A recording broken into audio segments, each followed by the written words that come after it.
Kerjakan jurnal kertas kerjanya chapter 7 dulu, baru 1 sampai 4. Ada 3 jurnal kertas kerja untuk chapter 7 ya. Mari kita kerjakan secara bersama-sama. Yang pertama adalah eliminasi bonds payable dan investment in bonds. Bonds payable itu kredit, dieliminasi pasti pindah jadi debit. Investment itu aset, kalau kita mau eliminasi pasti dipindah jadi di sebelah kredit. Kenapa di sini muncul gain? Itu kembali ke cerita pertama sudut pandang tadi. S, sudut pandang pembeli, membeli obligasi. Dia belinya mengalami keuntungan 60.000. Sudah kita catat juga di jurnal transaksi 60.000. Gain itu kalau di akuntansi kredit. Jadi kalau kalian mendapatkan case loss, loss-nya tinggal diletakkan di sebelah debit. Terus yang perlu teman-teman perhatikan, untuk tahun pertama dicatatlah gain. Tahun kedua, gain itu berubah nama jadi investment in S ya. Jurnal eliminasi yang pertama, mari kita kerjakan. Inilah gunanya kenapa tadi kita harus menyiapkan P-book dan S-book yang saya bilang ada 4 saldo akun yang dibutuhkan. Coba jawab bareng-bareng ya. Bonds payable-nya tahun 2022 berapa, teman-teman? Bonds payable 2022.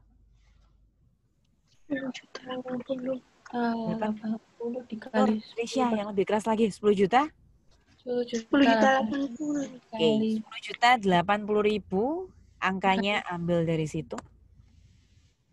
Kemudian investment in bonds, silakan. Investment in bonds. Tahun 2022 berapa? 960. 960.000, bagus. Nah, terus saya kasih trik lagi. Ini angkanya besar, ini angkanya kecil.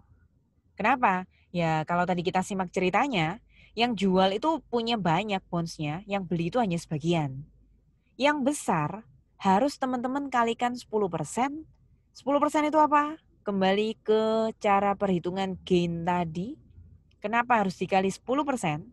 Karena si pembeli S tadi hanya beli 1 juta dari total 10 juta obligasinya P. Sekali lagi, 1 juta dari 10 juta, 1/10 alias 10%. Makanya bonds payable-nya ini harus saya kalikan dengan 10%.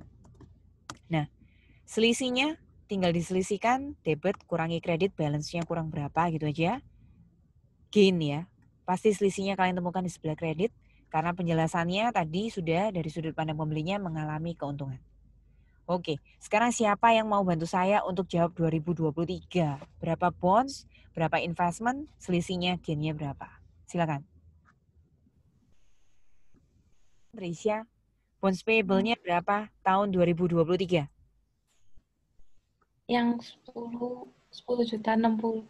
Betul. 10 juta 60.000. Perlu dikalikan nggak? Dikali 10%. Ya, Jadi 10% tadi dapat dari mana? 6.000. Dari Dapat dari sini bukan? 10% bunga ini. iya. Bukan. Bukan. Itu saya Yang menjebak tadi kalian ini. karena Bukan. itu Jadi ya banyak, jangan pernah terjebak. Ini tuh kalau 10% misalnya bunga, bukan dari sana. banyak 10% yang yang mana? jadi dia kan cuma beli 10% tuh, jadi yang beda cuma yang 10%. Dia beli 1 juta dari 10 juta alias 10% yang ini ya. Ini sudah saya kasih link loh ya di Excel-nya. Awas ya. Ini loh 10% yang ini ya. Oke. Kemudian lanjut investment in bonds. Mana? Investment in bonds 2023. Yang 970.000. Oke, bagus. 970.000. Kemudian diselisihkan, lagi pegang kalkulator nggak? Berapa selisihnya? Bentar, Bu. 36. Berapa? Iya, 36. Oke. 36.000. Terima kasih Trisha. Jurnal eliminasi yang kedua, eliminasi interest expense dan interest revenue. Interest expense beban, debit, dieliminasi di kredit. Interest revenue, pendapatan itu kredit, kalau mau dieliminasi pindah jadi sebelah debit. Mari kita lihat berapa saldo interest revenue tahun 2022. Coba berapa? Interest 110. revenue, ya Ellen, ada suaranya Ellen. Berapa interest revenue tahun 2022? 110.000. 110.000 ya, kita ambil dari tabel. Kemudian interest expense tahun 2022 berapa? 980.000. 980.000. Nah, terus kita bandingkan. Mana yang lebih besar? 100 atau 900? 900 kan? Nah, yang lebih besar jangan lupa pasti itu dari sudut pandangnya penjual. Penjual itu jualnya banyak, yang beli hanya beli 10%-nya. Sehingga ini jangan lupa dikalikan 10%. 10% karena S hanya beli 1 juta dari total 10 juta. Selisihnya teman-teman bisa hitungkan di sini. 12.000. Ellen, coba ulangi lagi buat tahun 2023, Ellen. Interest revenue-nya berapa? 110.000. 110. Kenapa sama? Ingat tadi sifat yang saya sampaikan. Interest revenue, interest expense itu tahun demi tahun selalu sama. Jadi expense-nya berapa, Ellen? Interest expense, Ellen? 980.000, jangan lupa dikalikan 10%. 10%. Selisihnya berapa? Karena setiap tahun demi tahun selalu sama, nggak usah ngitung, lihat sebelahnya, berapa selisihnya? 12.000. Oke. Jadi dengan kata lain jurnal yang kedua sih selalu sama. Cuma jangan lupa ya, gain itu nanti tahun depan berubah nama jadi investment. Andai kata teman-teman dapat case loss, loss juga begitu. Loss itu debit, tahun depannya investment in S yang jadi di debit. Oke, terima kasih Ellen. Budi, dicatat ya Ellen. Saya mau sapa Sofia lagi. Sofia, ini tadi nyambung sama pertanyaannya Sofia. Iya, Bu. Eliminasi reciprocal interest payable dan receivable. Selama ini yang kalian kenal ya, di soal-soal yang sudah kita kerjakan, yang biasa familiar kita kerjakan tuh reciprocal dividend. Sehingga kalian buat jurnal dividend payable to dividend receivable. Jadi sebenarnya payable dan receivable itu bukan hanya tentang dividen. Semua payable dan receivable antara parent, induk, dan subsidiary anak itu harus dieliminasi. Nah ini loh Sof, kita itu butuh menghilangkan yang disebut dengan accrue interest itu. Terus yang dihilangkan tuh dari sisi pembeli. Sofia, berapa bunga dari sisi pembeli? Pembelinya S ya tadi ya Sofia? Iya. Berapa? 500. Nah, berapa? Pembeli. Bunga dari sisi pembeli. Pembelinya? S. Oh 50.000. Ya, bunganya S itu 50.000. Tapi, ini loh penjelasannya. Yang di-accrue sama S, itu kalau kita lihat di sini, coba kalian lihat di sini. Nah, yang di-accrue itu, coba kita lihat. Kenapa kok saya minta kalian tetap membreakdown rumusnya kali 6/12 Sof? Karena kalau 100.000 itu untuk bunganya 1 tahun. Tapi kalau untuk bunganya istilahnya itu 1 tahun 2 kali, ini loh, 50.000. Nah, ini saya copy paste di sini biar teman-teman ingat, ini 50.000. Menjawab ya Sofia, yang tadi Iya, Bu. Sofia tanyakan. Atau yang tadi yang 100.000 itu dibagi 2 aja nggak apa-apa kan, Bu? Nggak apa-apa. Kalau misalnya mau ngitung 10% kali 1 juta, oh iya ini 1 tahun 2 kali, seminoli bagi 2 gitu nggak apa-apa. Pokoknya ya biar kalian paham lah konsep accrue itu apa. Saya nggak jelaskan lagi, tadi sudah loh ya, sudah saya review Iya, di sini. Bu. Kenapa kok muncul konsep accrue? Karena 1 Juli mau ke 1 Januari itu lewat closing 31 Desember. Nah, waktu di closing itu nggak boleh langsung receive cash.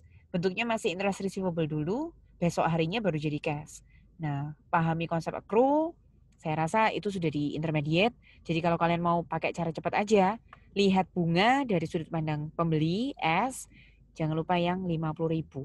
Karena 100 itu 1 tahun, 50.000 itu yang setahun 2 kalinya. Selesai, itu jurnal kertas kerja chapter 7. Ada pertanyaan? Lanjut. Chapter 1 sampai 4 itu ada 5 jurnal. Teman-teman silakan dilihat. Ini sudah saya cropkan dari atas yang tadi kita jawab. Coba dilihat ya. Mengembalikan investment saldo awal, eliminasi dividen sama income from S. Masih ingat nggak? Income from S, kredit 202. Kalau mau dinolkan berarti pindah di debit 202. Investment in S 2022 itu selisihnya 202.000 debit sehingga kita pindah eliminasi kredit. Kenapa dividennya kok 0?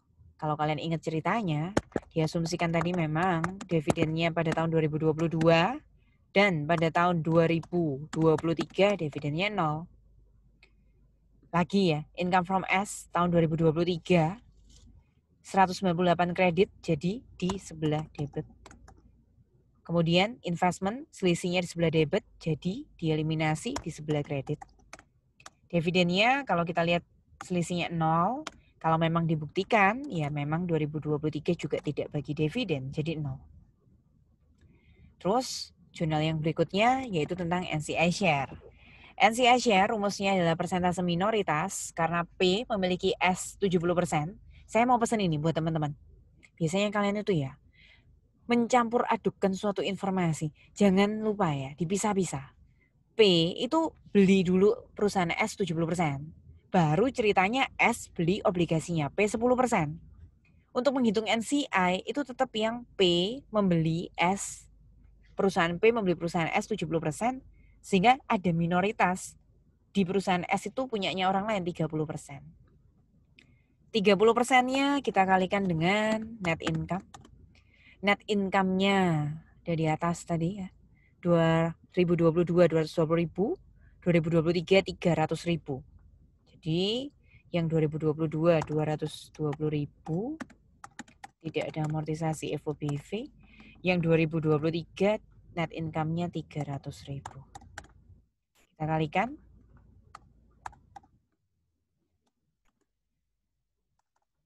Kebetulan tidak ada amortisasi FOBV. Kalau misalnya ada amortisasi FOBV ya tinggal dilihat dari tabelnya saja yang sudah dibuat. Terus ya, karena kebetulan lagi tidak bagi dividen, berarti kan minoritas 30% kali dividennya 0. Sehingga di sini tidak ada dividen. Kalau misalnya ada dividen, jangan lupa NCI-nya diselisihkan dengan jumlah yang ada di dividennya dulu. Karena ini nggak ada ya sudah, NCI-nya seolah-olah sama dengan NCI share. Terus kabar baik, karena tidak ada amortisasi FOBV, ini loh tidak ada alokasi unamortized excess, tidak ada amortisasi juga di tabel FOBV, jadi jurnal kita akan berakhir di jurnal yang ketiga. Kita akan mengakhiri chapter 7 ini di jurnal kertas kerja yang ketiga, eliminasi equity, investment in S, mencatat unamortized excess dan NCI. Return earning-nya, ayo temukan bareng-bareng dari atas. Berapa return earning pertama kali? 2022 awal itu. Berapa di soal? 4 juta. 4 juta. Common stock-nya? 5 juta. Iya, terima kasih. Return earning-nya 4 juta, common stock-nya 5 juta. Common stock itu setiap tahun selalu sama. Tapi kalau return earning, apa yang membuat return earning saldonya naik dan turun? Apa yang menambah? Net income. Yang mengurangi? Dividen. Dividennya tadi kita dapat informasi tahun 2022 0. Net income-nya tadi masih ingat tahun 2022 tahun lalu 220.000. Kita masukkan di sini 220.000. Sehingga return earning 4.220.000. Unamortized excess tidak ada kebetulan di soal ini karena nggak ada FOBV.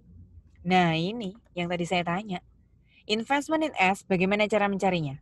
Bukan hanya sekedar dari saldo awal. 6.300.000. Cari saldonya. Jurnal kertas kerja chapter 7 yang memberikan pengaruh ke investment in S. Kita amati satu-satu di sini akunnya. Kebetulan tahun pertama itu selalu nggak ada ngefek ke investment. Tapi perhatikan tahun kedua. 2023 investment in S itu 6.502.000. Coba kita perhatikan teman-teman. Ada nggak saldo yang di jurnal kertas kerja yang baru di chapter 7 ini yang pengaruh ke investment in S? Ada? Ada. Debit atau kredit? Kredit. Debit atau kredit? Kredit. Kalau kredit artinya nambah atau ngurang?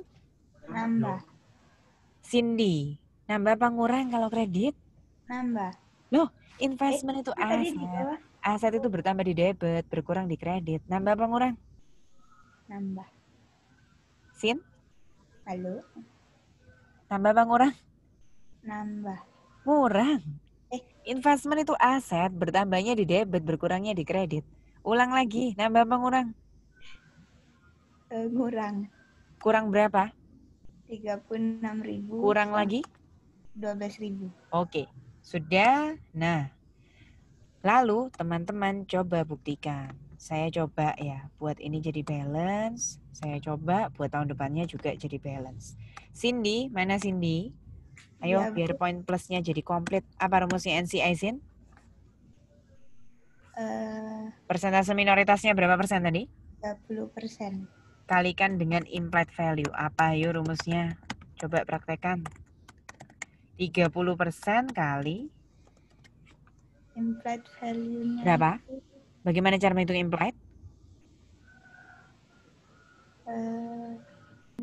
Gimana Juta. implied-nya? Mana angkanya? Cindy, Arsya? Investmentnya itu 6.300.000 Berapa? 6.300.000 dibagi? dibagi 70%. 70%. Ayo ulang lagi, tahun depannya berapa?